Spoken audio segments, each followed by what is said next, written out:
Sapaan Gembala, Jumat 7 Agustus tahun 2020, tema kita tentang gereja yang berbagi diambil dari Lukas 10 ayat 25 sampai dengan yang ke-37. Di dalam sebuah persidangan World Communion of Reformed Churches, mereka memanjatkan doa pengakuan dosa demikian. Kami ingin mengaku bahwa 1 miliar orang dalam penderitaan bertahan hidup dengan 1,4% sumber-sumber daya dunia. Sementara 20% populasi dunia memusatkan 82% sumber-sumber daya dunia di tangan mereka. Sebuah pengakuan bahwa gereja belum terlibat aktif untuk menjadi berkat di dalam dunia ini. Atau mungkin juga jangan-jangan gereja juga turut andil membuat orang lain semakin menderita. Keadaan dunia di mana pada saat ini semakin orang yang individualis, semakin tidak peduli terhadap yang lain. Bahkan menjadi gaya hidup yang masuk dalam lingkungan gereja.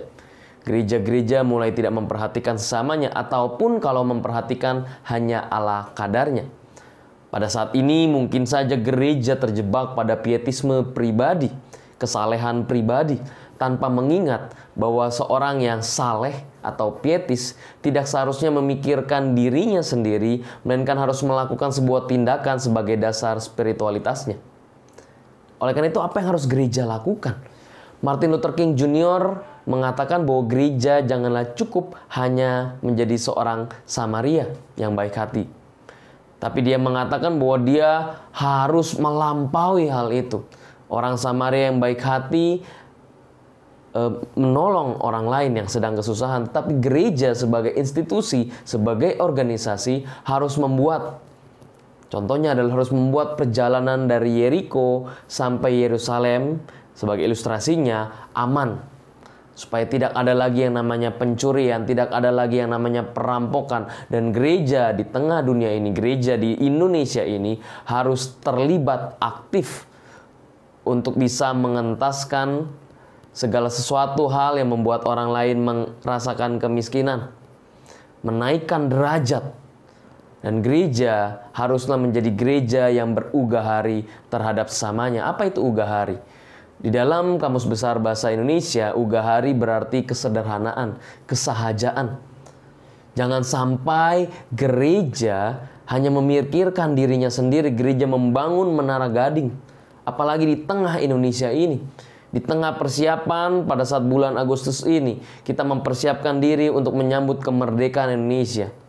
Apakah gereja sudah terlibat aktif? Apakah gereja sudah menjadi orang Samaria yang baik hati, bahkan harus lebih daripada itu, seperti apa yang dikatakan Martin Luther King Jr. Jangan sampai kita menjadi gereja yang juga hanya memperhatikan diri kita sendiri, hanya membangun menara gading sendiri. Padahal di dalam Alkitab, di dasar Alkitab kita yang kita tahu bahwa sikap hidup jemaat mula-mula adalah berbagi kepada orang lain. Dan inilah yang menjadi awal daya tarik jemaat mula-mula. Bahkan Kristus pun mengidentikan sikap seorang muridnya adalah pada saat mereka saling berbagi kasih. Oleh sebab itu, di dalam menyambut kemerdekaan Indonesia, kita harus memikirkan kembali, merefleksikan ulang kembali. Apa peran kita di tengah dunia ini? Apa peran gereja di tengah dunia ini? Apakah hanya cukup untuk memikirkan diri sendiri? Atau gereja harus berperan aktif, berkarya, memberikan dampak yang baik, terkhususnya di masyarakat Indonesia ini.